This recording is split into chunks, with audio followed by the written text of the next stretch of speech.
Hi guys, welcome back with me again in this channel. On today's tutorial, I'm going to show you how you can blend two videos on CapCut.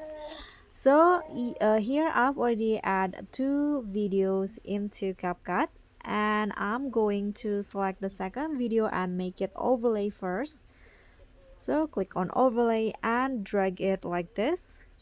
Then trim it so it has the same duration, and after that click on the overlay video and find mask, and in here select the horizontal option and rotate it like this.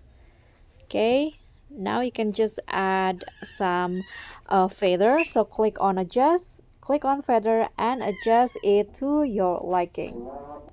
So by adding the feather, you can see it has like it will make some blurry edges like this, so the two videos will be blend like this.